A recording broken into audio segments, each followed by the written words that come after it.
بسم الله الرحمن الرحيم. الحمد لله والصلاة والسلام على رسول الله. اللهم وفقنا لما تحبه وترضاه، وبعد فسلام الله عليكم ورحمته وبركاته. درسكii hore waxaan ku soo tilmaamnay الدولة الخوارزمية iyo tataarka dagaaladii dhex maray. waxaan soo tilmaamnay in dowladda ay duntay, madaxweynaheediina uu baxsaday, kadibna uu ku geeriyooday jasiirad yar oo ku dhex taalla baxru khaswiin. waxaynu soo marray magaalooyinkii bariga xigay ee waaweynaa, siiba bukhaara iyo samarqand iyo wixii ka ag dhadhowaa oo tataarku ay gacanta mariyeen. waxaynu hadda isku dayi doonnaa bal isla sannadkaasi 617 hijiriyada oo runtii ahaa sannadkii ugu cajab badnaa laynta muslimiinta marka loo eego taariikhaha hore, inaynu dul marro cabbaar dowladdii oo bilaa madaxa, magaalooyinkii oo ciidamadii jabeen, iyo jankis khan waxa uu ka yeelay. dowladda tan labada gobol ee ugu waaweynaa waxay ahaayeen gobolka la yidhaahdo khuraasaan iyo gobolka la yidhaahdo faris, ama aan idhahdo gobolka la yidhahdo khuraasaan, faris waa u soo noqon doonaa, iyo gobolka khawarzim. khuraasaan waa gobol ku yaalla waqooyiga afghanistan iyo bariga eeraan. intaasoo la isku daro ayaa taariikhdii muslimiinta hore loo yaqaanay khuraasaan. waxaa ku yaallay magaalooyin waaweyn oo caan ah oo ay ka mid ahayd balkh, ay ka mid ahayd marwa, ay ka mid ahayd nisabuur, ay ka mid ahayd haraat. waa magaalooyin inta badana maqashaan fulaan annaysaburi, imaamu muslim oo kale, ama fulaan almarwazi, waa reer marwa, ama albalakhi. magaalooyinkaasi waxay ahayd magaalooyin waaweyn oo muslimiinta dhulkay deganaayeena, ilaa laga soo gaadho ghazna, dowla alghasnawiya dhulkay joogi jirtay. ghazna waa kaabuul hoosteeda, ilaa 150 kilomitr bay ka hooseysaa. khawaarzamna waa magaaladii samarqande aan sheegaynay bay bari ka sii xigtaa iyadu markaa, ama aan idhaahda galbeed waqooyi bay ka xigtaa. galbeed waqooyi ayay samarqanda ka xigtaa. waxaana mara webiga jiixoon loo yaqaano oo markaasi hadda dhex mara labadan dowladood ee uzbekistan iyo turkmanistan la yidhaahdo. jinkis khan wuxuu ku tala galay inuu bulshada madaxdeedii duntay marka hore baqa geliyo si aan cidnaba uga hor imanin. dabeetana 3 kooxood oo ciidamadiisa ka tirsan ayuu kala diray. 3daa kooxood koox wuxuu u diray iqliimka loo yaqaano farghana. farghana waa gobolka ugu xiga china markaasi. adowla alkhawaarzamiya dhowr iyo 10 dowladood oo imika jira ayaa la isku odhan jiray. dhankaa jainay xuduud kala lahayd, dhankanna ciraaq bay xuduud kala lahayd. dhankan sare qawqaaz oo dhan bay haysatay, dhanka hoosena ilaa sind bay joogtay. webiga sind mara waa bakistan, webiga dhex mara. bakistan qaybteeda koonfureed karmaan la yidhahdo iyo waxaasoo dhammina dowladda ma ka tirsan. marka waa dowlad aad u ballaadhan. si hadda waxaan joognaa qaybteedii sare oo ah dhulkii buuraleyda ahaa, dhulkii barwaaqada badnaa, dhulkii dowladdu ku xoog badnayd. qaybtaas sare marka aynu joogno, kooxda koowaad wuxuu u diray magaalada la yidhaahdo farghana. farghana waa uzbekistan bay ku taallaa. waa magaalooyinka markaa iyada iyo otraar baa ugu xigay dhanka jine. 500 kilomitr baa markaa bari looga kacayaa samarqanda, oo meeshii markaa uu joogo duqii jinkis khan ahaa. koox labaadna wuxuu u diray magaalada turmud, imaami tirmidi, turmud, termad, tirmid, intaba way u akhriyaan. imaami tirmidi magaaladu ka yimi weeyaan, saaxibu sunanka waddankan hadda uzbekistan la yidhahday ku taalla. wuxuu kaloo diray iyadu 100 kilomitr oo quray koonfur ka soo xigtaa samarqandada marka aynu joogno. wuxuu kaloo diray koox kale oo qalcad weyn oo kalaaba la odhan jiray oo qalcadihii ugu waaweynaa ee nahru jooxuun ku yaallay ah saddexdaa firqadood buu diray saddexdaa meelood buu u kala diray saddexda meeloodba dadkii ku noolaa waa shacab dhulkaa lala simay raggii waa la laayey dumarkii waa la addoonsaday carruurtii kadaalik wax kasta oo ka jiray wuu tirtiray waa ka uu tilmaamayo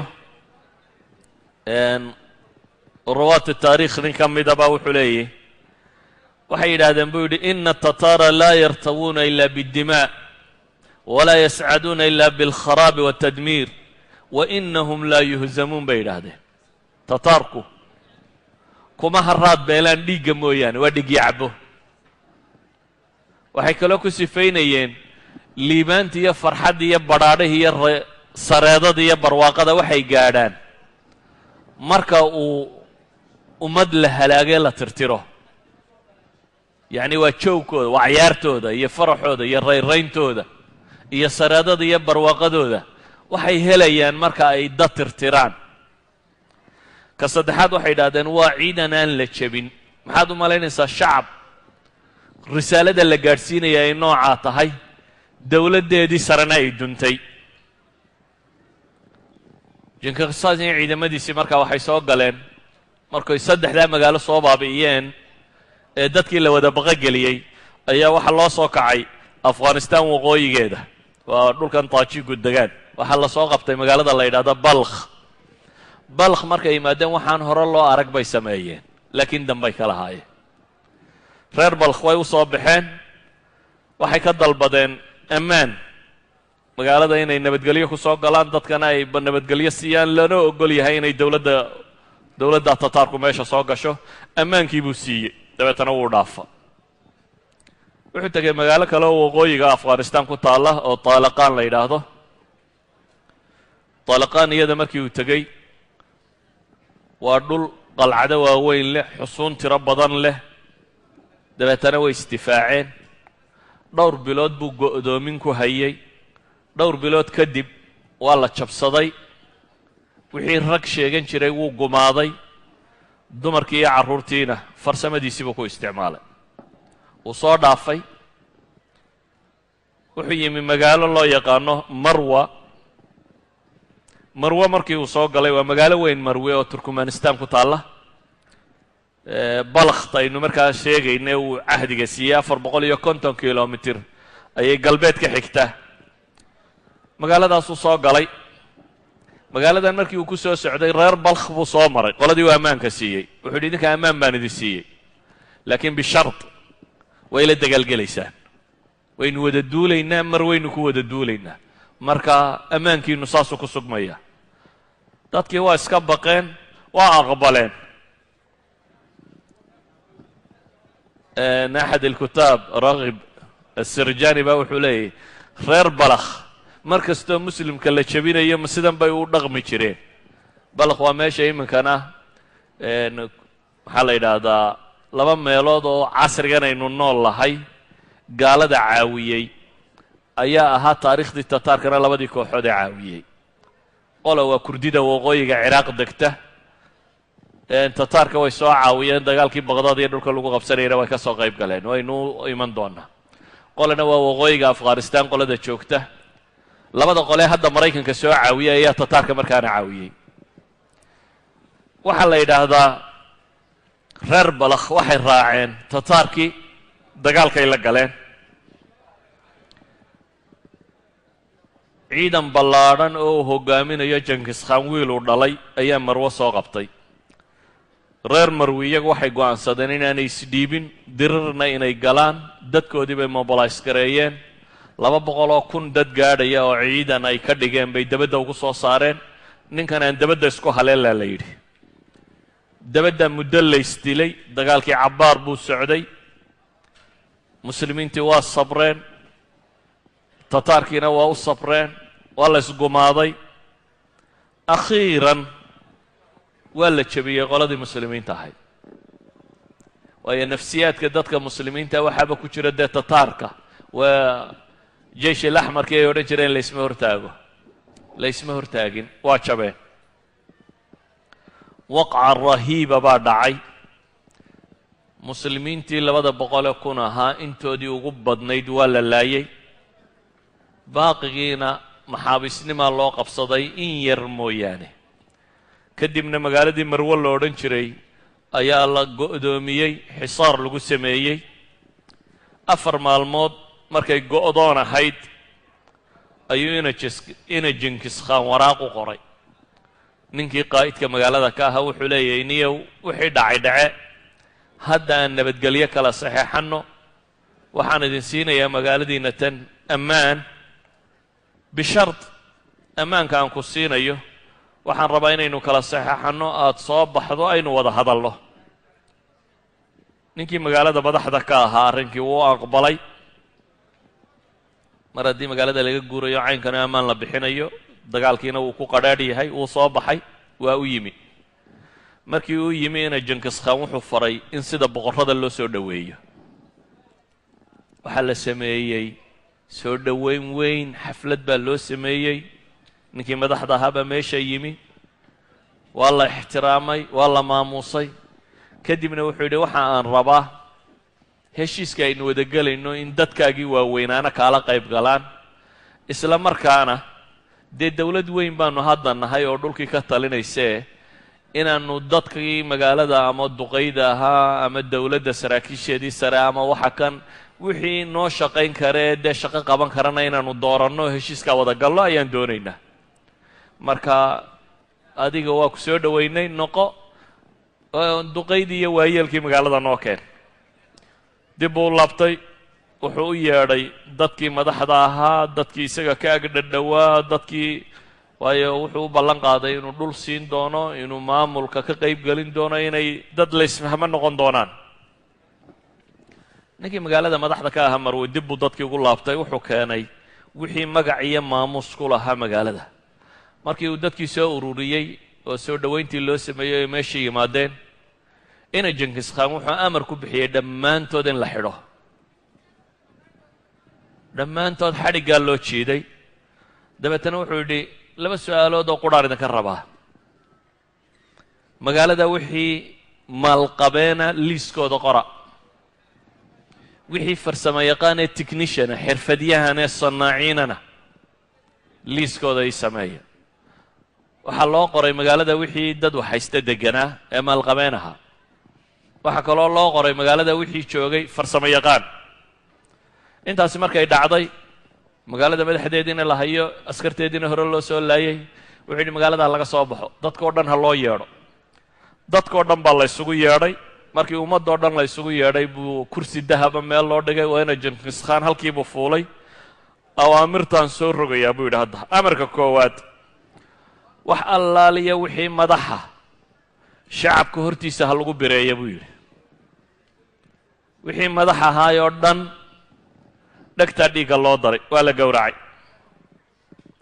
intaa kadib buu wuxuu yidhi wax allaaliya wixii farsamo yaqaan ah qaraqoram ha loo diro qaraqoram waa caasimaddii mongolia markaasi iyo tataarka looga talinayay caalamulislaami iyagaa technologyga dunida markan hogaaminaya iyagaa farsamada looga dambeeya wax allaaliyo waa dagaalkii labaad germany markii la jabiyey wixii lagu sameeyey wax allaaliya wixii wax aqoon ahaana wuxuu yidhi ha la diro farsamo garanayay waxaa loo diray qaraqoran baa loo diray waxaa soo hadhay wixii maalqabeena wixii maalqabeena buu yidhi iyaga waa in la toorjargareeyaa ilaa intay ka caddaynayaan wixii khasnad magaaladan taallay meesha ay taallo wixii taajir ahaana waxaa lagu guray garaaca loo diray iyo tumista waxii adduun ay hayeen iyana waa sheegeen magaalada buu yidhi ciidanku ha galo wixii wax fiicanee hamiina shay qiimale yaalla lacag yaalla dahab yaalla wax quruxle yaalla waxaasoo dhan magaalada ha laga soo guro buu yidhi ciidankii magaaladay galeen wixii wax qiima yaallay oo dhan baa la soo guray 3 maalmood ayaa la gurayay magaalada wixii yaallo askartu shaqo kala haynin wixii magaalada nafle yaalla in la ururiyo 3 maalmood baa la gurayay baa la ydhahaa xataa guritaanku wuxuu gaadhay bay yidhaahdaan boqor hore boqorradii muslimiinta ka mid oo sanjar lo odhan jiray ayuu yidhi xabaashiisa ha la qodo, isna dahab iyo wuxuunbaa malaa ku jireen. xataa boqorkii sanjar lo odhan jiray xabaashiisii waa la qoday iyadoo la baadi doonayo wuxuun in la heli karo. intaasi markii ay dhacday ee magaalada wixii hanti yaallayna la qaatay ayuu amarkii kama dambaystaha bixiyey. wuxuu yidhi magaaladani wayna la dagaalantay, ciidan baana inugu soo saartay, waa maanta laga bilaabo ha la laayo dhammaantood. wuxuu soo rogay qaanuun labaad oo ah dadka magaalada jooga oo dhan in la laayo. magaalada dhammaanteed baa la dilay baa la leeyahay. ibnulahir fii kitaabihi alkaamil wuxuu leeyahay ina jenkis khan wuxuu amar ku bixiyey markii dadka la wada laayay in meydka loo tiriya buu yidhi. dabeetana meydkii baa la soo tiriyey. tiradii meydku wuxuu noqday buu yidhi 700,000 goob qura la wada dhigay. 700,000 oo qof oo hal magaalo degan. yacni waxaad ka fakertaa cawaasimtii dunidu dhulkaasay ahaan jirtay waaga, meelaha ugu badan ee bini aadam dega bay ahaan jirtay. 700,000 oo qof baa madaxa laga jaray. magaaladiina buu leeyahay marwo lo odhan jiray ikhtafaa dikruhaa min ataariikh buu leeyahay, warkeedu taarikhda halkaasuu kaga baxay. intaa markii ay sameeyeen bay ka dhaqaajiyeen. waxaa la qabtay magaalo la yidhahdo nisabur. nisabur iyana waa magaalo weyn oo khuraasaan gobolkaasi ka mid ah. waxay ku dhacdaa waddankan hadda eeraan la yidhaahdo, waqooyi berigiisa bay ku taallay. nisabur markii uu yimi reer nisabur iyana way isku dayeen inay isdifaacaan. 5 maalmood ayuu go'doomiyey. go'doonkaa 5 maalmoodii markii uu dhacay oo xisaar lagu hayay oo dadkii baqeen oo naftii isugu timi oo wararkii marwe iyo dee samarqando iyo bukhaare iyo talq iyo wixii uu magaalo soo baabi'iyey warkoodii la hayo, dadka waxaad mooddaa intaan laba soo gaadhin inay geeri baqayaan, yacni baqdin daraaddeed inay geeriyoonayaan. ayuu akhiiran magaaladii furtay.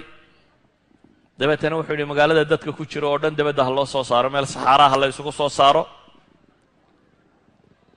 magaalada markii dadkii ku jira oo dhan dabadda loo soo saaray ayaa waxay sheegayaan ina jenkis khan baa loo tego. waxa la yidhi magaaladii hore aynu laynay dadkii badhunbaa seeftu ku dhacdayo iyagoo aan dhimanin laga dareeray. dadku may wada dhimanin. dadkani waa dad raba inaan qof noolaanin. almuwafaq albaqhdaadiy taarikhyahankaasi wuxuu lahaa lama arag buu yidhi dad u soo baxay inay wax tirtiraanun, la arag buu yidhi dad intay dal qabsadaan raba inay xukumaan. markaas buu yidhi tataarku mulki iyo waxbaba may doonin inay wax tirtiraan unbay rabeen. waxaa loo sheegay magaaladii hore ay tirtireen 700,000 lagu dilay, dadkii wax nolol uun ku sugnaa inay jiraan. wuxuu yidhi magaalada tan dabadda ha la ysugu soo saaro.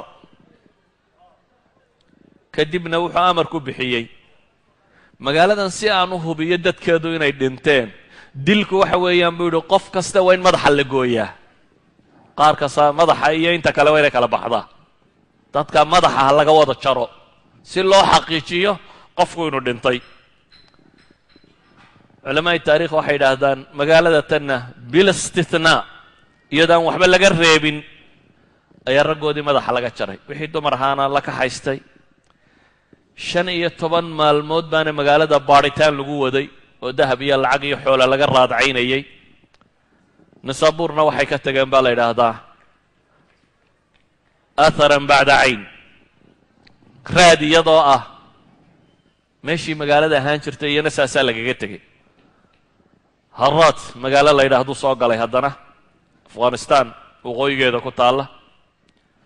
ibnu jenkis khan waxba yaan taariikh balballaadhin, siduu kuwii hore u galayana uu ka takhallusay. magaaladan markii la leynayay nin boqora haystay oo la odhan jiray melik khan. boqorkiina waxoogaa yaroo ciidankiisi ka mid u qaatay. casrigaa waxay caan ku ahaayeen boqorradu ibixiyo wibixi intay yidhaahdaan wuxuu kaxaysan karaa intuu kaxaystay inuu taw yidhaahdo. waa in ciidan uu kaxaystay, dabeetana meeshii buu ka baxsaday. magaalo bilaa ciidan uu soo galay, kadibna wuu tirtiray. khuraasaan 617 hijriyada sanadkaa gudihiisa ayaa dhammaanteed la tirtiray. culamaaء taarikh waxay leeyihin min acjab alumuuri alatii marat biاlardi iطlaaqan weeyaan bay idhahdeen. lama arag khuraasaan bay idhaahdeen oo dhammaystiran sanad gudihii wakhtiga yare intaa leeg in sidaa loo galo taariikhda hore iyo dibtoona looguma arag. khuraasaan markuu hubiyey inuu tirtiray ayuu ka tallaabay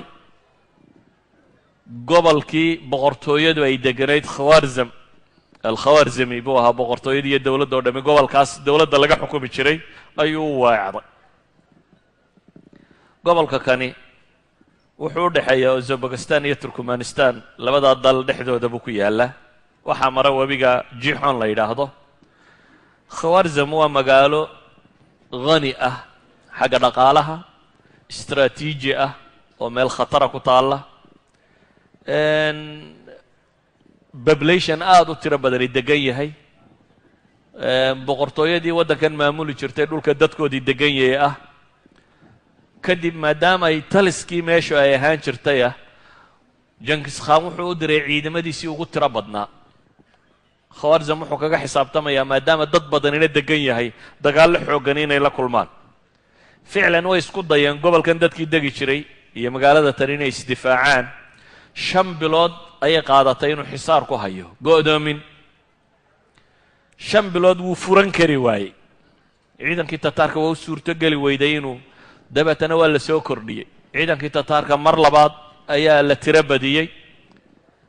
ugu dambayntii waxay ku guulaysteen tataarku derbiga qayb ka mid ah. aswaar baa magaalooyinkii qadiimka ahaa ku wareegsanaan jiray, derbi difaac laga galo. derbigii qayb ka mida buu dumiyey. dabeetana wuu soo galeen. dagaal baa bilaabmay. dagaal aada u halisaa qabsaday. labada kooxood ba waxaa la yidhahdaa tiro aada u badan baa ka halaagsantay.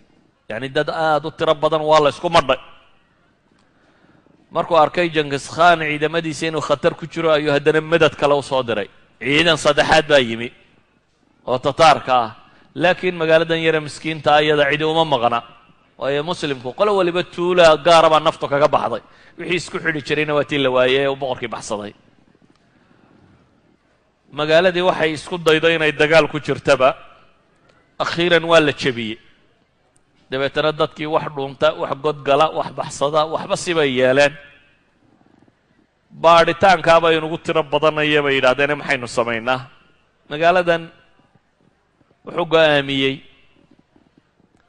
magaaladu waxay leedahay dhaam aada u weyn oo webigan biya uu ku shubo, oo sad dheer, derbi dheer uu magaalada ka xigo. wuxuu yidhi magaaladan waa inugu rabshad badataye sadka ha la dumiyo. derbigaa la dumiyey. dhaamkii magaalada ku yaallay baa lagu faruuray. khawaarzam webiga jixon baa lagu daray. ilaa hadda webiga jixon bay ka mid tahay. magaalada gebigeediiba wuxuu raaciyey webiga ayuu ku daray. dadka intii baxsatee god gashay iyo meel gashay iyo guri ku dhuumatay iyo kan ku dhuumatay waxaa la raaciyey daadka. waxay dhahdaan taariikhda lama hayo wax la mida qowmu nuux mooyaane.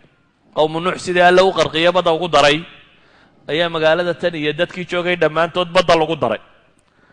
waxa aan ka warramayo o dhammi waa sanad gudihii. waa 617 hijriyada. khawaarzamna saas buu kaga takhallusay. waxaa markaa uu tataarku gacanta ku dhigay khuraasaan iyo khawaarzam. waddankii la odhan jiray abaadawla alkhawaarzimiya waxaan weli gacanta tataarka gelin koonfurtii dowladda. koonfurta dowladda waxa weeyaan kaabul laga soo bilaabo ilaa iyo bakistan. iminka waa intii sare qawqaaziyiinta iyo eeraan dhinaceedaa bari iyo intaa sare intuu qabsaday.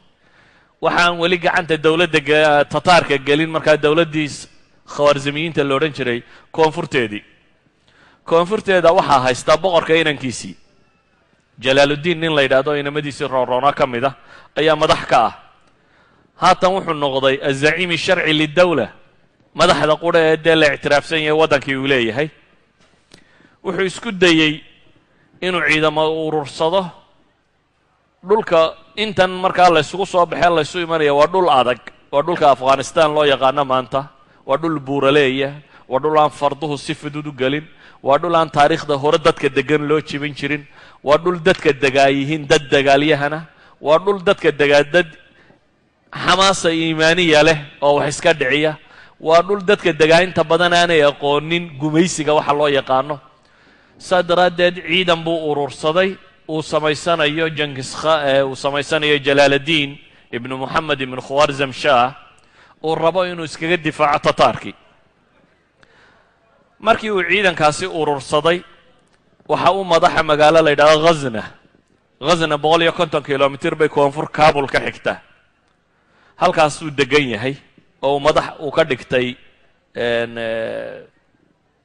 caasimad uu ka dhigtay. jenkis khan markuu maqlay ciidan baa halkaa isku urursaday, ciidan tiro badan ayuu magaalada ghazna u soo diray iyana in weerarka lagu qaado. meeshan waxaa kaloo yimi ciidamo atraaka oo uu wato nin la yidhaahdo sayfuddiin bakhraaq oo dagaalyahan ahaan jiray, nin dagaalada aada uga caan ahaan jiray, qaa'idna ahaa, oo 30 kun oo ciidana wata ayaa soo galay. isna wuxuu ku biiray jalaaluddiin ciidankiisii. waxaa kaloo meesha yimi 60 kun oo magaalooyinkii la tirtiray ciidamadii firdhadka ku soo baxsadaya oo iyana koonfurta soo galay. 60 kunna way timi. idan jalaaluddiin ciidankiisii uu urursaday 30 kun oo uu wato ninka la yidhahdo sayfuddiin bakhraaq, 60 kun oo baxsigiiya, intaas buu isku ururiyey. dabeetana waxaa la galay difaac adag. waxaa kaloo yimi boqorkiisna haraad ka soo cararay ee melik khan la odhan jiray oo isna in guuta a wata ayaa isna soo galay. waxaa meeshii isku urursaday ciidamo badan oo muslimiintu leeyihiin, wax soo jabay iyo wax soo madad ku yimi iyo wax meesha sii joogayba. ciidamo kumaankum gaadhaya marka kan baa isugu yimi oo weliba firqada turkiga ahi atraakta ahi ay yihiin niman well trained ah, askar rasmiya oo wato nin dagaalyahana oo la yaqaana oo yacni takhtiidka dagaal si fiican wax uga garanaya. ciidankii waxaa la gartay markaa jenkis khan iyo ciidamadiisa in loogu baxo dhul istraatiijiya aan magaalada la ysku haleelin. wuxuu u baxay magaalo balqa la yidhaahdo. waa mantiqa wacar bay yidhaahdaan, aada u dhagax badan, buuraleeya, farduhu aanay fududayn inay si fiican uga dagaalgeli karaan. ciidanka fardo aada u dheereeyo fudud oo bila kooraha lagu fuulo oo dagaalyahanaabuu wataa jenkis khan iyo ciidamadiisu. markaa dhul aan farduhu ku fiicnayn ayay u degeen. dagaal baa meeshii ka dhacay. ciidankii muslimiinta iyo ciidankii uu jenkis khan watay isaga ka socday ayaa ishaleelay. muslimiintu waxay galeen dagaal mintidnimo ah oo ay u arkayaan inaan waxba u hadhin. idan xamaasada ay muslimiintu xamaasadoodeen markay arkeen inay isku soo urureen mandaqada ay ku dagaalamayeen oo dhul istraatiijiya ahayd, tirada oo marka kan aada u badan, ninkan ciidanka watee sayfuddiin bakhraaq oo kalsooni dadka ku abuuray ciidankiisan militariya wato ciidan khatar ah, iyo ninkii marka kan waddanka qaybtii soo hadhay madaxweynaha ka ahaa oo go'aansaday inuu dagaal galo oo isna safka ku jira. boqorradii hore way yaaceen, laakiin ninkani waa nin madaxoo raba inuu dagaalka galo oo isna safka koowaad ku jira. arrimahaasoo la isku daray waxay keensatay inay muslimiinta niyaddu u dhisanto oo ay garan karaan inay wax iska dhiciyaan. muddo markii la isjafayey dagaalku socday ayaa dagaalku adkaaday. maalintii koowaad waa la isku madhay, waa la isku gobol dhacsaday. maalin labaadii baa la isgalay, waa la isku madhay, waa la isku gobol dhacsaday. maalin saddexaadii baa la isgalay, waa la isku madhay. kadib baa ilaahay u jebiyey nimankii gaaleen. 3 maalmood markii la ishayey kadib ayay gacanta sare yeesheen kooxdii muslimiinta ahayd. waa awal mara markaa taariikhdii tataaree hore ee koowaadee la hayo la jebiyo. dilkii baa ku tiro batay, baaqigoodii baa kala firdhaday, meel kasta waa loo caymadiyey. jenkis khan oo magaaladii talqaan jooga ayaa warku gaadhay la odhanayo ciidankaagii waa lagu hurgufay, cidi kama noola. runtii waxaa muuqday barakat alijtimaac. dadka muslimiinta hadday isu tagaan oo iyagu isnabadgeliyaan oo ay dagaal wada galaan inaanay jabaynin. waxaa kor noqday macnawiyaadkii muslimiinta oo jeeshka tataarka lama jebiyadii baa been noqotay. ninkii la odhan jiray jalaaladiin ibnu moxamed ibnu khwarzim shaah boqorkan koonfureed ee odaygii hore dhalay kalsoona u gashay ciidankiisiiyo wuxuu arkay rag wax iska dhicin kara raggu maanta wataa inay yihiin. kadib jankiskhaan buu waraaq u diray u yidhi ma kugu hadhay, dagaal baan diyaar u ahay. haddii war hadhay waa dagaal. jankiskhaan ciidan dambuu soo ururiyey, waa soo dagaal tegey. mar labaad baa goobta kabul hadda la yidhaahda laysku haleelay. caasimadan hadda afghanistan ee kabul la yidhaahdo ayaa dagaal labaad laysku haleelay. dagaal adag buu noqday oo meesha ka dhacay.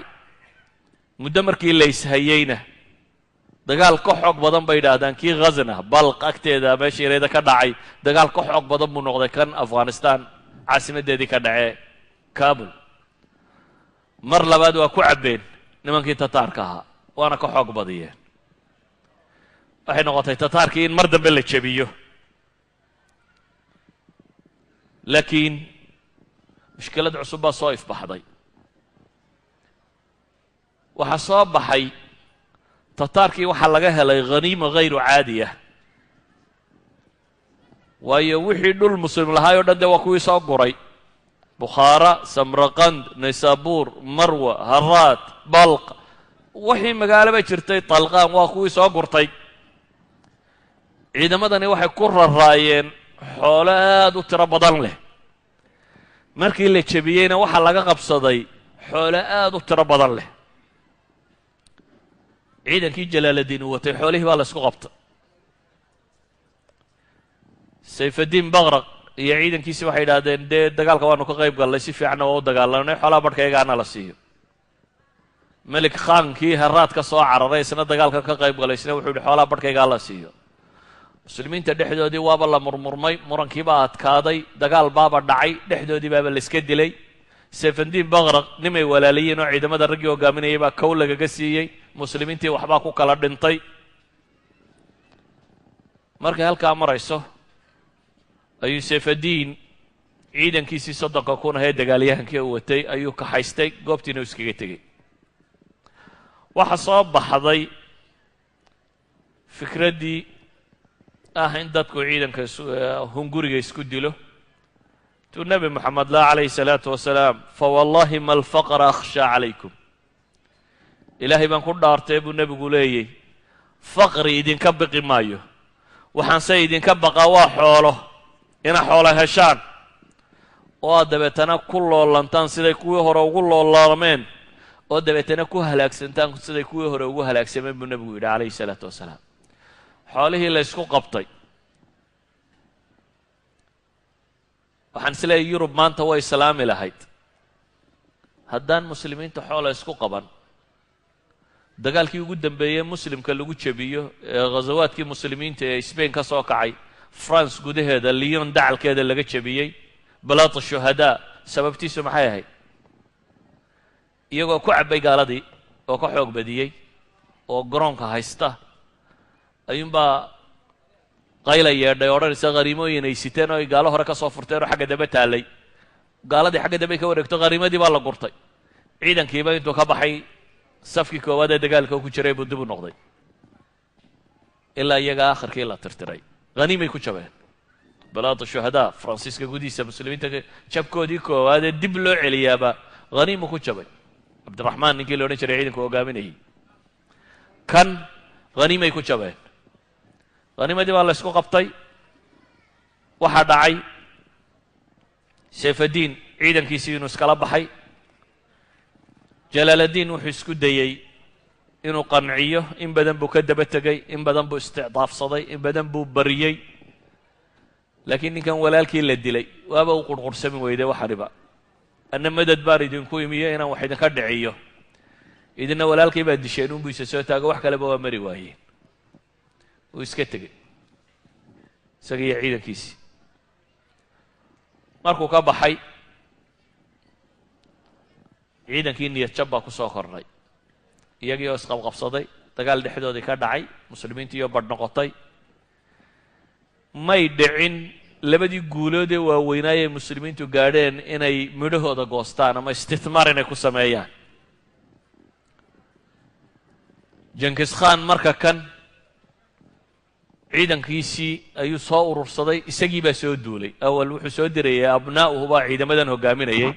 hadda ra'su dawla almagoliya ciidan wataa soo socda. muslimkiina waxay marayaan maxay?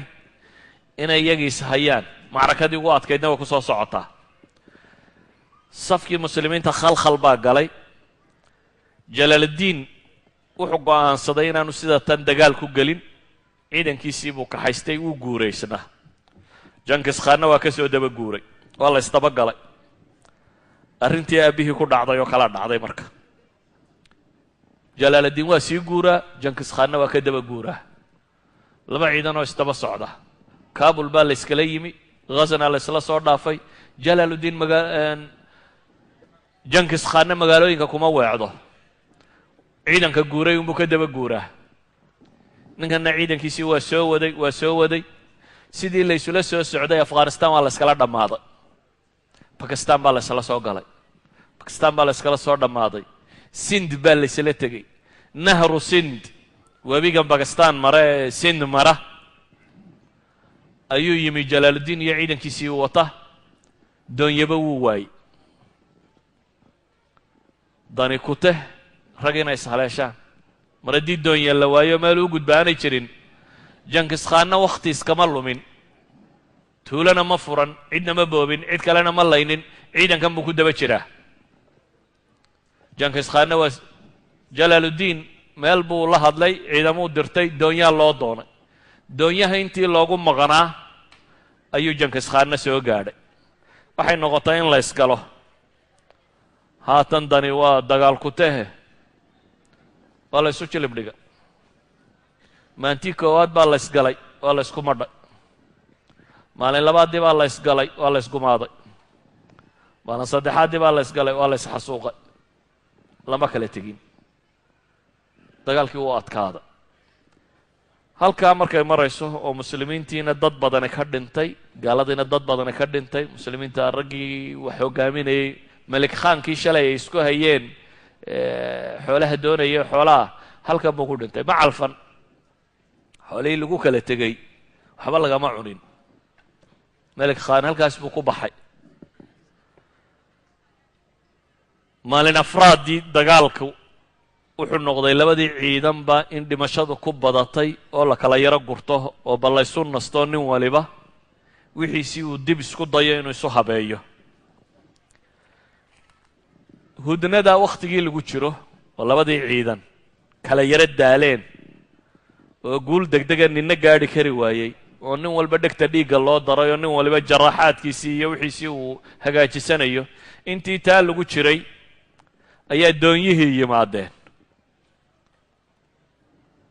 jalaaluddiin ciidankiisii markaa wuu rartay, webigu ka tallaabay, doonyihiina xagga shisho u kaxeeyey. Jenkins Khan marka kan ciidankiisii wuxuu ku soo tallaabiyo ma hayo. laakiin ma aladii xadath? maxaa dhacay marka kan?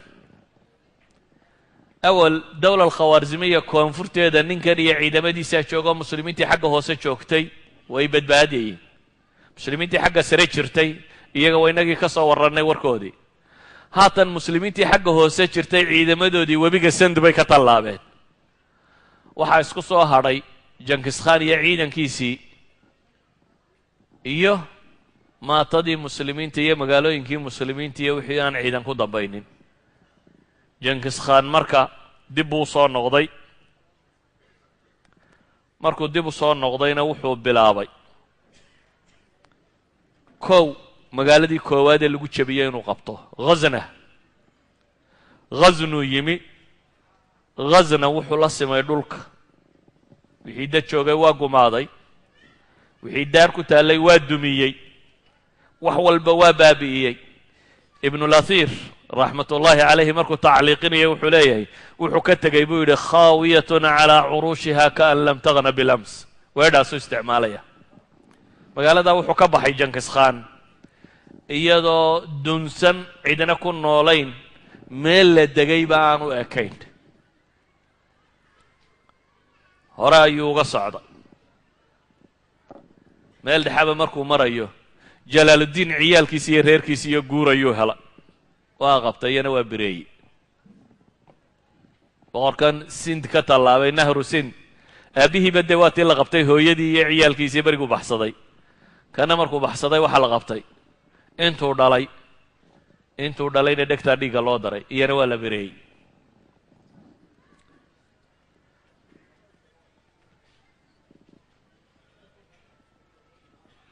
haddaan iska soo koobo warka waanan waxba akhrinin wixii muslim la laayee dambe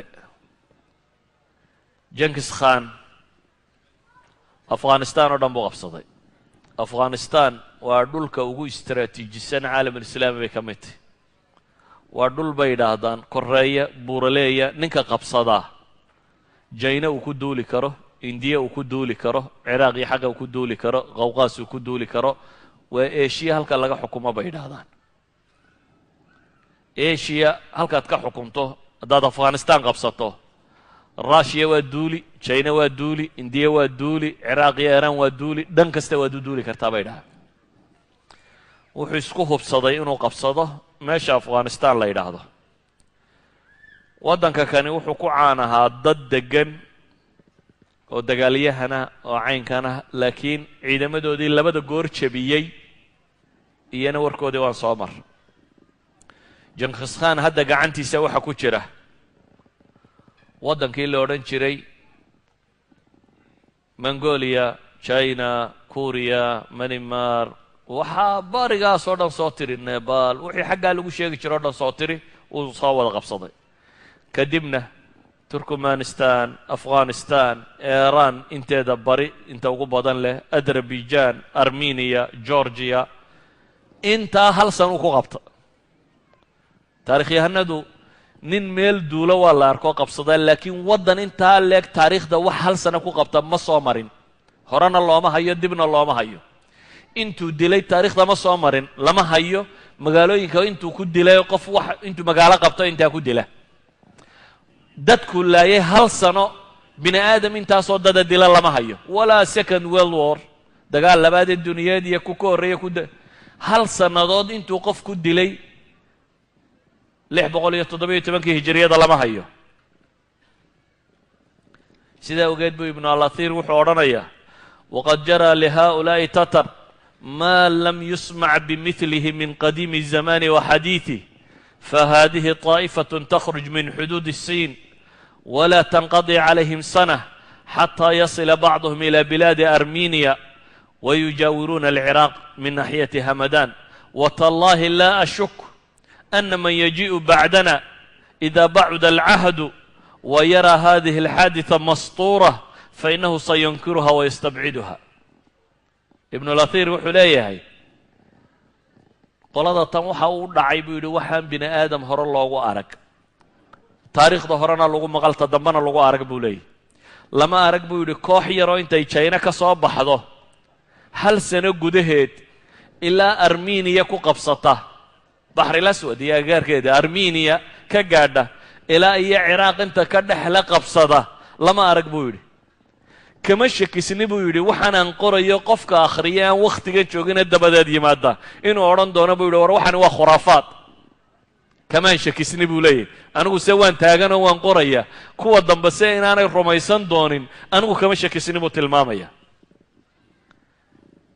aan soo koobno waxaa soo galay sanadkii 618 hijriyada tataarkii dib buu soo noqday meesha azerbaijan la yidhaahdu qabsaday magaalo muslimiintu ay lahaayeenoo muraaqa la yidhaahdu soo galay taarikhyahanadu waxay yidhahdeen magaalada tan marka kan gabadh baa ka telinaysay waa muslim gabadhay u taliso magaaladaasi gabadhu ka telinaysay buu soo galay dabeetana manjaniiqu waa madaafiicdii waagaa jirtay waa baal lagu guro dhagxanta oo lagu tuuro dabka oo lagu tuuro gaas iyo waxa qarxa inta la isku rido lagu tuuro yacni madfacu intaanu noqon kabaarudu qarxisa waxaan jiray mid farsamo kala qarxiso oo wax tuura marka manjaniiqa ahaan jiray waagaa madaafiicda jirta manjaniiqyadu u dhigtay manjaniiqyada waxaa kaloo loo isticmaali jiray axjaarta waaweyn ee derbiyadan qalcadaa lagu duminaya lagu tuuri jiray manjaniiqyuu u xidhay dabeetana waa dumiyey magaaladiina wuu qabsaday bishii safar afarteedii baa la yidhahaa 618 ayuu magaaladaana qabtay caadadii uu lahaa buu mariyey raggiina waa laayay xoolihii iyo wixiina waa qaatay dumarkii iyo carruurtiina waa la faraxumeeyey ibnulatiir markuu taariikhdan ka warramayo wuxuu sheegaa wuxuu yidhi dadka warramaa waxay ii sheegeen dadka siday u niyad jabeen buu ka warramaya nin tataari intuu ku soo baxo 100 muslim oo meel fadhiya inuu yidhahdo ha dhaqaaqina iswada taaga oo la iswada taaga buu leeyahy oo midba mar madaxa ka jaro waxay taariikhyahanadu sheegeen buu leeyay inay gabadhi ku soo baxda rag muslimiin ay tidhaahda istaagtaaga oo iyadu layso dee waa maraykanka aad arkayso in imka laga baqayo istaagtaaga haddii la yidhaahdo waa in la istaagtaaga waxaa dhacay dadka baqihii galay wuxuu gaadhay xad tataarka la yidhaahdo raggoodaaba ka dana dumarkooda say wax u laayaan oo rag iyo dumar iyo wax walba laga boqo tataar sheegta tataarku marka kan iiraan iyo dhulkaa ka soo takhallusiya afghanistan iyo armenia iyo azerbaijan iyo bakistan iyo dhulkaa soo dhaaf turkmanistaanada iyaga hadalkooda daa wuxuu marka kan joogaa jaziirada inuu weeraro jaziirada waxa u yaqaanin inta badan labadan webi ee ciraaq mare dhexdooda waa ciraaq waqooyigeeda waqooyiga ciraaq wuxuu isku dayay inuu arbiliya meeshaan iminka akraadu degan tahay arbil inuu weeraro iyo muusal oo ciraaq waqooyigeeda labada magaale ah boqorkii hurday ee annaasir lidiin ilaahi la odhan jiray waa boqorradii ugu liitay muslimiinta soomaro ka mid ahaa oo xukuma baqdaad ayaa marka kan maqlay waqooyigii ciraaq in la soo galay dawla alkhawarzimiya intii la tumayay wuu faraxsanaa waayo dawla alkhawarzimiya col bay ahaayeen ciraaq la laynaya bay ahaayeen marka isagu waa faraxsanaa haatatan baqaa soo galay waayo ciraaq waqooyigeedii buu marayaa ninkii arbiliya baa la marayaa maxay iyo muusal wuxuu isku dayay inuu ciidamo muslimiina ururiyo wuu dhawaaqay muslimiintu ha soo baxdo ciidamuu sameeyey nin ka mida saraakiishii muslimiinta ee markaa joogtay mudfuruddiin la yidhaahdo mudfuruddiin ayaa ciidankii loo dhiibay imisaa u malaynaysaan boqorkani ciidanku isu keenay boqorkii dhammaa ee ciidanka baadi doonay 800 oo nin buu soo helay bay yidhahdeen alkhilaafa alcabaasiya annaasir lidiin illaah 800 ayuu soo hela 800 baa loo dhiibay mudfuruddiin oo la yidhi bal arbil tataarka ka hortag oo 800 oo nin mudfuruddiin waxoogaagiisii ciidana buu soo kaxaystay arbil agagaalkeedii iyo meelaheedii buu yimi wararkii baa isgaadhay inay muslimiintii soo baxday ayuu jankiskhaanna loo sheegay iyo ciidamadiisii alkhilaafa alcabaasiya waa magac aad u weyn oo 500 iyo dheeraad sannadood jiray hadda waxaynu joognaa maxay 618 hijriyadaan idinkan warramaya waxaanay bilaabmeen 132 hijriyaday soo bilaabmeen yacni 130 hijriyada ilaa 612 5 qarni dawlad soo jirtay weeyaan waa dawlad dunida dacladeeda gaadhay waa dawlad aqoonta dunida hoggaamin jirtay waa dawla al-uulaa bay ka tay waxay huwantay shaadh weyn oo dunidu ka cabsato laakiin ciidan 800 ay wadataa waxaa ku xisaabtamay jankiskhaan markaa in 800 iyo waxaan la sheegayaa khudca inay tahay taktiiki military inay tahay oo intan yari intay hadhow loo baqa carari doono dee fakha ciidankii weynaa ku dhici doono dabeetana wuxuu go'aansaday inuu xarbu istinsaafka leh ee aanu muwaajaho gelin alkhilaafa baa hadda taagan dee awal dawla alkhawarzamiya bay ahayd al'aan waa alkhilaafa alcabaasiya waa dawladdii muslim oo dhammi hoos tegayey arrinku si fudud wax loo geli kara maaha sidaa awgeed tataarkii waxay go'aansadeen xarbu istinsaaf ku dhufoo ka dhaqaaq iyo boob iyo kolba meel la gala iyo baqagelin iyo baabkaa in la galo laakiin aan ciidanka kan la waajihin iyo inuu sameeyo maxay axlaaf iyo itifaaqiyaat iyo heshiisyo iyo gaashaanbuur dunida inuu la soo heshiiyo gaashaanbuura soo samaysto si khilaafada markaa loogu wada diulo kadib qoladii khilaafadana ilaahay baa marka kan badbaadiyo dib baa looga noqday hamadaan iyo xaggaasuu u kacay hamadaan buu cagta sii mariyey ordawel magaalo la yidhaahdo cagta sii mariyey wixii uu dhankaas sii layn kara buu sii laayey ilaa iyo uu ka gaadhay magaalada tabriiz la yidhaahdo tabriiz waa hore ay yimaadeen waxay yimaadeen wakhti qabooba oo barafku dhacayo dabeetana ninkii boqorkii markaa haystayna wuxuu siiyey waxoogaa xoolaa iyo dhar iyo lacag iyo ballan buu la galay intoodii bay qaateena waa kuwii iska tegey waxaa haystay ozabik ibnulbalhawaan ninkaynu ku tilmaamayno oo nin khabriyo cabaabay ku sheegaan taarikhyahanadu al'aan waa wakhti jawigu uu fiican yahay dee ballankana awalba muu aqoonin waxay isku dayeen markaa haatatan inay weerar rasmiya magaalada ku qaadaan laakiin magaaladiina way isbeddeshay intii waxaa qabsaday shamsudiin atakraa'i nin la odhan jiray oo ay taarikhyahanadu yidhaahdaan wuxuu ahaa nin adduunkiisa iyo aakhiradiisaba fahmaya ninka kani markuu meesha qabsaday magaaladiisii uu diyaargaroobay ciidamuu samaystay waa diyaargaroobay inkastoo tataarku ciidan aad u badan iyo dowladdaa laga wada baqaya yihiin laakiin wuxuu ku tala galay dee kollayba waad dhimanaysaaye adoo sii jeeda ha dhiman meesha nimankani dee cidba dayn maayaan marka haddaad raacdana wuu ku dili haddaad dagaalantana wuu ku dili had walba waad dhimane inuu isku dayo inuu isdifaaco ayuu ku tala galay jihaad buu iclaansaday dadkii baa la xamaaso geliyey culammadii baa dhawaaqday magaalada qalcadaheedii iyo aswaartii derbiyadii ku wanaagsanaa iyo wixii baa la hagaajiyey dhufaysyadii iyo godadkaa la qotay waa loo diyaar garoobay tataarkii wayse soo taageen waxay maqleen meeshan in jihaad ka iclaansan yahay kadib waxay dhahaan raalli ahaada iska sii noolaada waa ka tallaabeen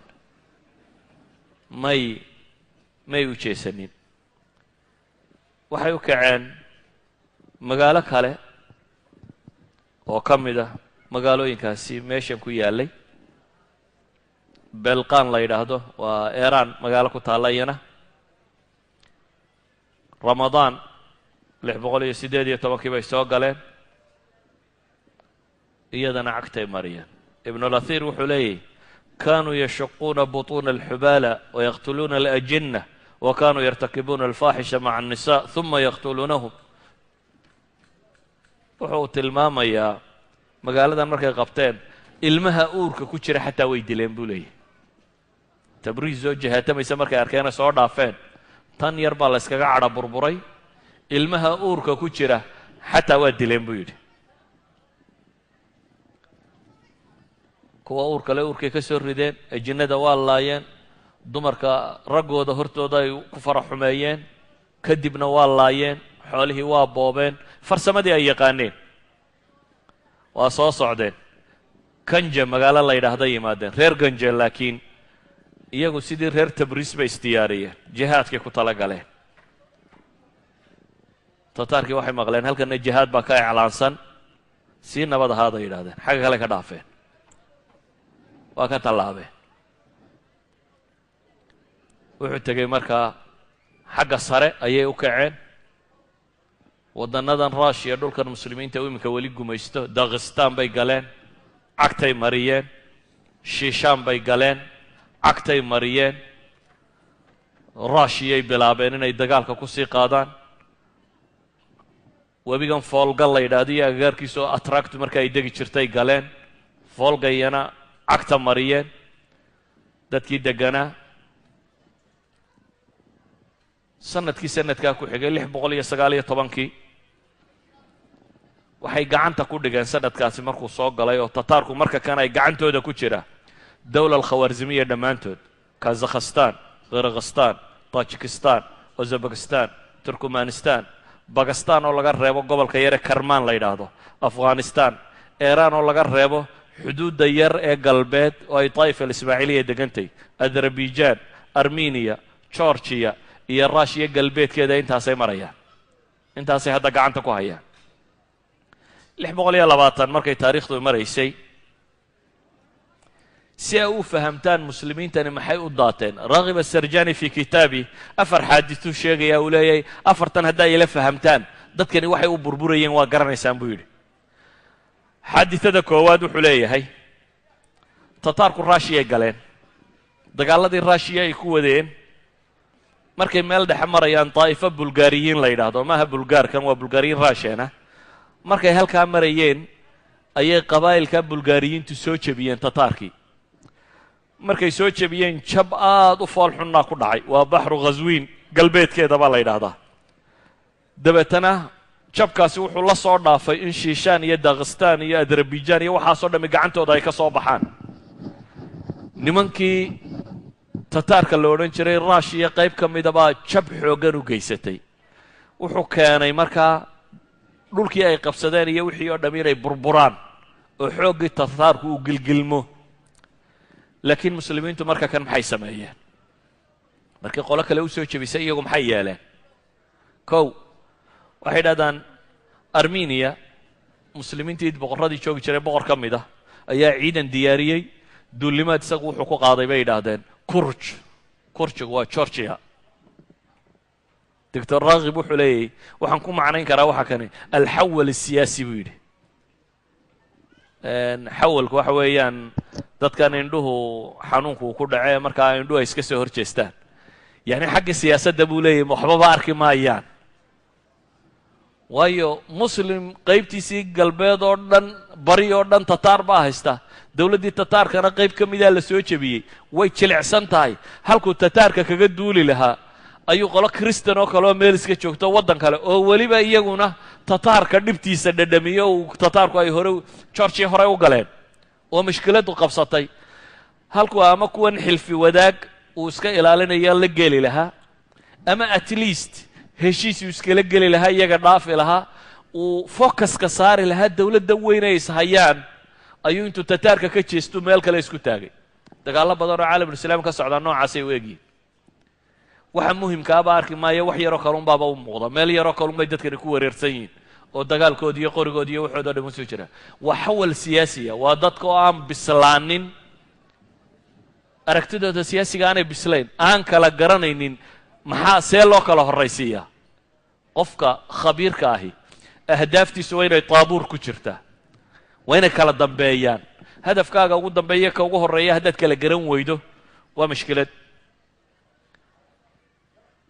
ninka kani wuxuu hoos imanayay boqorkii la odhan jiray alashraf ibnu muusa alcaadil ee jasiirada ka telinaya, waqooyiga ciraaq ka telinaya buu hoos imanayey. dabeetana duulimaad xaggaasuu usii qaaday. idan waa xikmad darro caskariya, waa ru'yo siyaasi oo qaldan. labadii kooxood waa isku madheen, kiristanka iyo muslimka ahaa. markii naftu iskaga baxdayna heshiis baa la wada galay, waana istayn ah. waa goorma labaduba tataarka iska dhicin kari lahaayeen, laakiin markay labadiiba naftu iskaga baxday ayay heshiis wada galeen. kaasi waa dhacdada koowaada uu tilmaamaya. wuxuu leeyahy dadkani say u fakerayaan ma rabaa inay la garataan. dhacdada labaada uu tilmaamaya waxa weeyaan tataarku markii ay jabeen gobollada eeraan gudaheeda waxaa ka soo baxay nin cusub oo odaygii hore boqorka meesha ka ahaan jiray carruurtiisii ka mid ah. jalaaludiinkii maaha, waa nin khiyaasudiin la yidhaahdo oo jalaaludiinka indiya u tallaabay ay walaalayiin. kaasaa wuxuu qabsaday madiinatu ray iyo isbahaan iyo meelahaasi. wuxuu qabsaday koonfurta iyo galbeedka eeraan marka laga reebo khuraasaantii sare. waa dowlad cusub oo samaysantay oo laakiin inanuu dhalay odaygii moxamed alkhawarzimi uu hogaaminayo, laakiin waa dowlad at least tataarka iyo khilaaf alcabaasiya dhexdooda ku jirta. siduu u fakerayay annaasir lidiin ilaahigii baqdaad haystay, khaliifkii cabaasigu. khawarzimiinta col bay ahaayeen. wuxuu jiri wallahi waa kuwaa mar labaad soo noqday khawarzimiintii. halkuu ka fekeri lahaa tataarku 800 nin u helay, qaar kaaga gudban baa alla keenay, halkuu ka odhan lahaa ayuu wuxuu ka fekerayaa kooxdani hadday xoogaysato oo dowladda yaro cusubee samaysatay hadday soo xoogaysato inay khilaafadiisi khatar ku tahay. aragti istraatiijiya marnaba kuma fekerin. wuxuu bilaabay markaa dowladdaa yara cusub ee muslimkaee samaysanaysa siduu u khalkhalgelin lahaa. dabeetana qoraal wuxuu la sameeyey khiyaasudiinka nin u abtiya oo la ydhaha iqan taa'isi waa abtigii ruma wuxuu abti u yahay kan dowladda samaystay oo nin siyaasi oo hunguri siyaasadeed yarahayaabuu xidhiidh la sameeyey uu leeyahy meesha khalkhali ninka aan wada inqilaabno adaan rabaa inaad dowladda qabsato taageerana waan ku siinayaa meeshaasaad u khalkhalinayso khalkhali kani oo markii horeba hunguri siyaasi hayay laakiin dee yaro cabsanayay oo ninkan daba socday ayaa imika ilan khilaafadii baa usul dhabaalaysay wuxuu isku dayey marka inuu isna ciidamo urursado wax samaysto oo waa kano markii dambena ciidan baabuu samaystay cisyaan buu sameeyey isagii baaba muslimiintii ku bilaabay weerar oo dhulgooyo iyo qaaticu ariiqnimo iyo waxbuu bilaabay iyo muslimka boobka ile dowladdu raba inuu khalkhalgeliye waa nimankii tataarku ku habsaday ee imika raashiya waxoogaa alla ka keenay ay tataarka jabiyeen halka iyagu is urursan lahaayeenee tataarka la ysku wada dari lahaa ilaa iyo mongolia lagaga celin lahaa ayaa waxaa markanba bilaabmay in iyagu is riixriixaan oo maxay dowladnimada kiina wuu ogaaday khiyaasudiinkiina ciidan buu samaystay waa la isu baxay labadii kooxood baa isku jabay kii khilaafadu taageeraysay baa la jabiyey iqaan taa'isigii laakiin waa goorma waa goor cadad tiro badan oo muslimiini dhintay kaa ciidankiisa baaqigii ka hadhayna adarabijaan bay u baxsadeen yacnii waxaan uga jeedaa tusaalahan uu soo qaadanayo inuu caddeeyo muslimiintu inay iyagu isu muuqdaane ciddan haysata iyo gaalkan kusoo duuliya waxanba inaanay arkaynin boqor yaroo waliba inuu isleeyahy kan kugu xiga nafta ka hor qaada ama isagoo ha kaa hor dhinto ama magaalo ka qabsa ama riix xaalada saddexaad uu tilmaamaya waxa weeyaan waa xaaditha ibnulahirba uu odhanayo xaadihatun ghariiba lam yuujad miluhaa buu yidhi ibnulahir baa wuxuu leeyahy waa dhacdo ghariiba oo aan iyadoo kale la arag dhacdadani maxay sheegaysaa waxay sheegaysaa qoladii kurjiyiinta ahayd alkurj georgiya boqortooyadoodii baa gabadhi qabsatay kristani gabadhii boqortooyada qabsatay ayaa dabacday inay guursato dabeetana georgia iyo agaarkeedii waxay ka weyday cid abnaa'ilmuluuka ama cid ay aragtay inay u cuntamaan oo ay guursato dabeetana way diidday waxaa maqlay boqorkii aan ka soo warramayey dowla salaajiqa anadoliyiinta anadol waa turkigii qadiimka ahaa marka laga reebo istanbul iyo xaggan byzantiyiintu haysatay anadol dowla salaajiqa baa ka taagnayd salaajiqada waa dowlo islaamiya waxaa markaa madax ka ah muqiisudiin taqral shaah oo qalj arsalaankii hore ee macruufka ahaa ayaa dhalay boqorkaasi baa maqlay armeniya boqoradeedii inay guurdoontay dabeetana uu farriin buu u diray uu leeyay waxaan rabaa inankayga inaad guursato boqoraddani christianitigeeda mutacasib bay ku ahayd waxay tidhi baahi uma qabno inaan muslima inaan guursanno baahi uma qabno wuxuu yidhi haddiiba aad aqbalaysa inaad guursato wuu kuu kiristaamoobaya haddaba boqor muslima inanku ha kiristaamoobo buu leeyahy laakiin george iyo boqoraddeeda ha guursato boqorad ha noqdo waa ogollay bay tidhi haddaad taa aqbalaysaan waxaa la soo diray ina boqor oo raba inuu diinta kiristankaa qaato si uu boqoradda u guursado george yuu yimi diinta kiristankuu galay boqoraddii baa loo guuriyey halkaasuu ku guursaday qiyaas caalamulislaami raggii ka telinaya markaa siday u fakerayaan boqorad yaroo haysata georgiya iyo mamlakadaa yar haysata in ay guurdoon tahay buu inankiisa kiristan uga dhigayaa boqoraddani waddan bay haysataa inan yaroo muslimoo kiristaamoobay dee tiisiiba ka baxay inaan waxba ku tirinayn waa iska garanaysaa isagoo joogay umay dheg taagin waa iska tumataa naa waxaan jooji buu yidho sheekabareleyda la bax bay ku tidhi mid addoonkiisa iyo addoomihii meesha ka shaqaynayay mid ka mida ayaabuu ugu yimi oo sariirtiisii saaran dabeetana uu iska yara xanxanaajiyo wuxuu yidhi waxaan haddaad dayn weydo ma waxay ku tidhi ama sidaa ku joog ama waad arki doontaa waxaa kugu dhaca waabuu iska yara cadhaysiiyey waxay tidhi ha la qabto ha la masaafuriyo meel gaara ha lagu xidho aa la kaxeeyey meel gaaraa lagu xidhay nin kalena way iska guursatay isna halkaasuu ku xidhnaa waa boqorkii inankiisii reer anadoole loo diray inuu gabadha kristankaa guursado yacni xaadiadani maxay tilmaamaysaa waxay tilmaamaysaa siday maadiyiin u noqdeen dadkan muslimiinta ah iyo caqaa'idday rumaysayin inta ay tamar leeg tahay dadkaasaynu rabnaa inay markaa caalamulislaami marka kan wax ka dhiciyaan waa iska soo koobaya wakhtigu waa dhammaad baan filaya inkastoo aanan muuse waraaqdiisii weli haynin 621 markay taariikhdu maraysay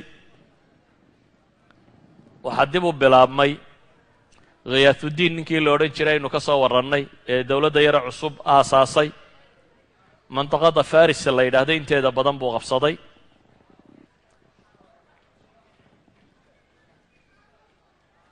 waxaa ku soo baxay nin kale oo sacduddiin ibnu dakla la yidhaahdo dabeetana dhexdoodii bay iska dileen dad badan baa ku kala dhintay akhiiran waxay noqotay khiyaatuddiin inuu meeshii u soo xoog badan karo sacduddiinna la yaro riixi karo warkaasi isagoo taagan oo muslimiintu saan isu laynayso ayaa tataarkiina 3,000 oo askaray faris u soo direen madiinatu rayi bay soo baabi'iyeen saawa bay soo baabi'iyeen qumtan aaraantu ay degan yihiin bay baabi'iyeen qaashaan magaalo la yidhaahday baabi'iyeen hamadaan bay soo baabi'iyeen farsamadoodii bay dib soo celiyeen waa 3,000 oo nin jankiskhaan bay u tageen iyagoo nabad qaba waayo labadii ciidan ee yarraa ee meesha joogay iyagaa isdilaya khiyaatuddiin iyo sacduddiin iyagaa isdilaya daa'ifo yaroo 3 kunina magaalooyinkay tirtiraysaa oo ay sii wadda 622 taariikhdu markay maraysay ayaa dib waxa u soo hambaabiray jalaaluddiinkii waadiga sindi ka tallaabay ee indiya u tallaabay indiya dowlo khawriyiin la yidhaahdo muslimiina baa degan iskumanay fiicnayn jalaaluddiinkan laakiin inuu xaggaa iska waajaha buu tataarka ka door biday kadib buu dib uga soo tallaabay webiga sind aan halkaa ku joojino mar hadduu axmed soo fadhiistay assalaamu calaykum waraxmat ullahi wabarakaatu